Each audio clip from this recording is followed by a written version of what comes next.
Adrenal Insufficiency. Real stories, real people.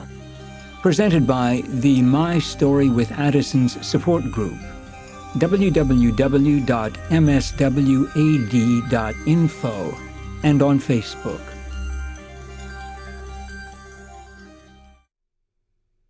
My story is complicated as I have so many illnesses. I lived in Downers Grove, Illinois, and moved to Sebastian, Florida in June 1990.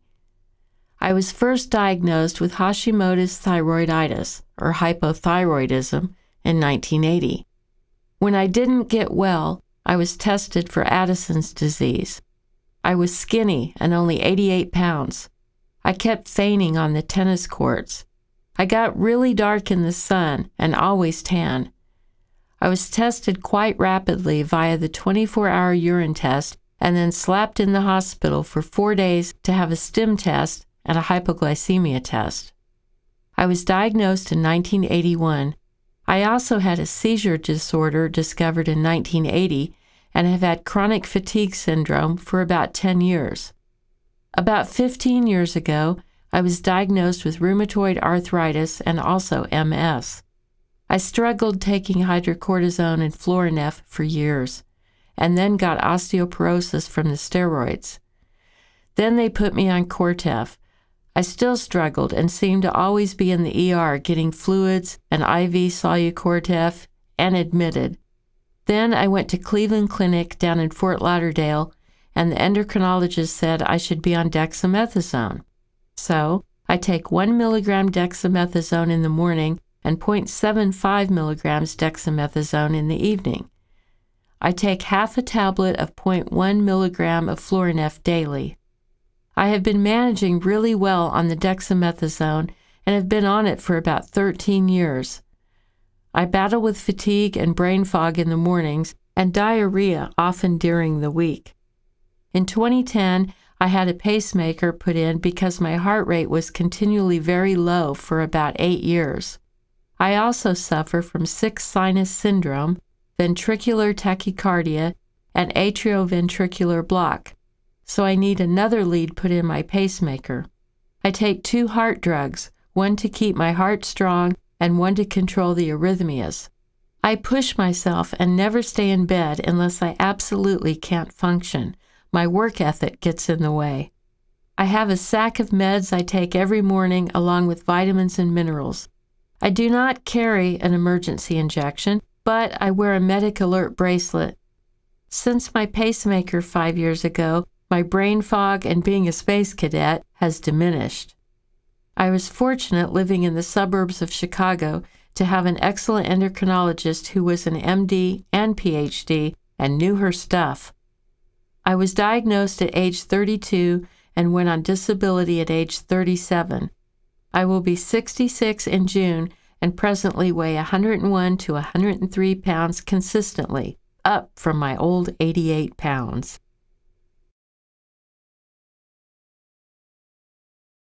I have primary Addison's disease. When I was born, I had a tumor on my adrenal gland. I also have pernicious anemia, Graves' disease, diabetes type 1, neuropathy, fibromyalgia, anxiety, irritable bowel syndrome, diverticulitis, cancer in remission, mitral valve prolapse, broken coccyx, sacrum, and hip, hepatitis C from a blood transfusion, OCD, ADHD, and PTSD. I take Cortef in the amount of 25 milligrams a day and fludrocortisone 0.1 milligrams. When in crisis, I take 100 milligrams 2 times a day of Solu-Medrol or Solu-Cortef injected intramuscularly. My daily medications are MS-Contin 30 milligrams 3 times a day, Soma 325 milligrams 4 times a day, oxycodone 15 milligrams 4 times a day, Reglan 10 milligrams 3 times a day, Copazine for nausea 10 milligrams as needed. I also take 1,000 milligrams of vitamin C, vitamin B12, biotin, 81 milligrams of aspirin, and vitamin D. I have led a very sheltered life. Exercise and self-soothing is the best way to live with this disease. Also, limiting stress and trying to completely get rid of stress is very important, as these things can cause an adrenal crisis. I also drink 8 glasses of water plus other fluids and increase my salt intake every day. The most important things in my life is my walk with the Lord and my sons' and daughters' lives, family and friends, and especially the support groups, My Story with Addison's Disease, Addison's Awareness Group, and the Addisonian Society. I have been dealing with many medical issues. In addition to adrenal insufficiency, I have irritable bowel syndrome with pockets of diverticulosis, diabetes, epilepsy, and have had many surgeries over the years. I have had 5 surgeries for endometriosis, which has left scar tissue, as it was always located on my bowel and bladder and causes excruciating pain. I have alopecia and had to wear a wig for years. During one flare-up, I lost 1/3 of my hair. After many injections in my head, it grew back. But the worst I go through is a very rare endocrine disease called Addison's disease. I was finally diagnosed in April 2014, but I suffered for a long time before I was diagnosed. I was a hygienist for over 20 years before my health started to decline. I make the most out of the good days and pray that I will feel better the next. I hate the fact that my loved ones have had to adjust their lives around my illness. I have learned that you can't take your health for granted, and I pray I am able to overcome this disease. It is such a rare disease and needs more awareness, even in the medical field itself. Each and every day feels like a struggle, but God doesn't give us more than we can handle, so one day I'll understand my path.